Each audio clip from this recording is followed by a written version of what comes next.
اقوال زرین: انسانی زندگی میں سب سے برا زمانہ وہ ہے جب لوگ دلیل سے نفرت کرنے لگے۔ امام غزالی رحمۃ اللہ علیہ نے اپنے بیٹے کو نصیحت کی، بیٹا دنیا میں ایمان کے بعد اگر کوئی چیز ڈھونڈنا ہو تو اچھا دوست ڈھونڈنا، کیونکہ اچھا دوست ایسے درخت کی مانند ہے جو سایہ بھی دے گا اور پھل بھی۔ بہترین انسان عمل سے پہچانا جاتا ہے، ورنہ اچھی باتیں تو دیواروں پہ بھی لکھی ہوتی ہیں۔ سب سے زیادہ جاہل وہ ہے جو گناہ سے باخبر ہوتے ہوئے بھی گناہ کرے۔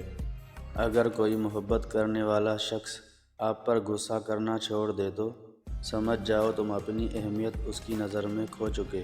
خواہشات کے پاؤں چادر سے باہر نکل جائیں تو پھر سکون نصیب نہیں ہوتا۔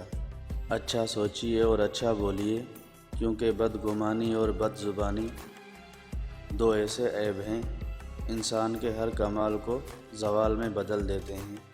جب گھریلو فیصلہ کرنے کے لیے باہر کے بندے کی ضرورت پڑ جائے تو سمجھ لے آپ کا خاندان برباد ہو چکا ہے۔ حضرت علی کرم اللہ وجہ الکریم نے فرمایا، کبھی بھی کامیابی کو دماغ میں اور ناکامی کو دل میں جگہ نہ دینا، کیونکہ کامیابی دماغ میں تکبر اور ناکامی دل میں مایوسی پیدا کر دیتی ہے۔ جب کمانے لگے تو سمجھ آیا شوق تو باپ کے پیسوں سے ہی پورے ہوتے تھے، اپنے پیسوں سے تو بس ضرورتیں پوری ہو رہی ہیں۔ تعلق بھی رزق کی طرح ہوتا ہے، بدنیتی آ جائے تو برکت ختم ہو جاتی ہے۔ منزلیں چاہے کتنی ہی اونچی کیوں نہ ہو، راستے ہمیشہ پیروں کے نیچے ہی ہوتے ہیں۔ جب تعلیم کا بنیادی مقصد نوکری کا حصول ہو تو معاشرے میں نوکری ہی پیدا ہوتی ہے، رہنما نہیں۔ شیخ عبد القادر جیلانی رحمۃ اللہ علیہ فرماتے ہیں، تمہارے جسم ابھی ظاہری گناہوں سے پاک نہیں ہوئے اور تم اندرونی پاکیزگی کا دعویٰ کرتے ہو۔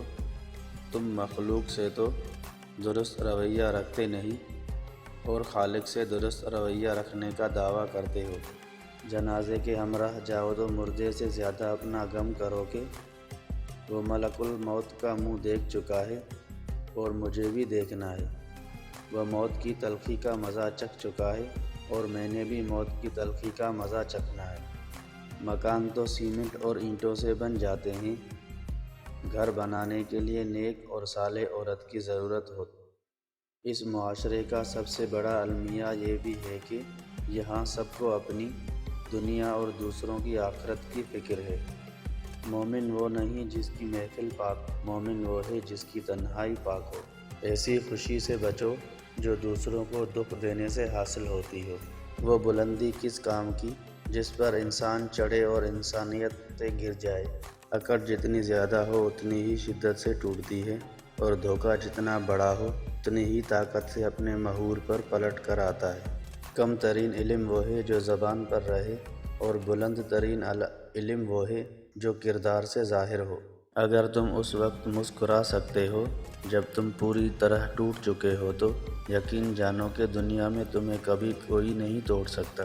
کبھی کبھی جس انسان کی ہمیں سب سے زیادہ ضرورت ہوتی ہے وہی نہیں ملتا، باقی ساری دنیا ملتی ہے۔ احمق ترین ہے وہ شخص جو دوسروں کو بے عزت کر کے یہ امید رکھے کہ اس کی عزت کی جائے۔ کبھی جو زندگی سے تھک جاؤ تو یاد رکھو کسی کو کانوں کان خبر نہ ہونے دینا، اپنے رب کے حضور سب بیان کرو۔ ٹوٹے دل اور آنسوؤں کی قدر صرف اللہ تعالیٰ کے ہی ہاں ہے، باقی تو سب تماشائی ہے۔ اعتبار توڑنے والے کے لیے یہی سزا کافی ہے کہ اس کو زندگی بھر کے لیے خاموشی تحفے میں دے دی جائے۔ جب تم کفار کو عروج پر دیکھو تو جان لو کہ ضرور انہوں نے مسلمانوں والی صفات اپنا لی ہے، اور جب دیکھو مسلمان ذلت و پستی میں ہے تو جان لو کہ ضرور انہوں نے کفار کی بری خصلتوں کو اپنا لیا ہے۔ اگر لفظوں کی تعلیم کے ساتھ لفظوں کی حرمت کا احساس بھی دلایا جائے تو تعلیم و تربیت دونوں ہو جاتی۔ تعلیم سے زیادہ ہمارا رویہ اہم ہوتا ہے، کیونکہ بعض اوقات ہماری تعلیم ناکام ہو جاتی ہے اور ہمارے رویے ہی ہمارے معاملات سدھارتے ہیں۔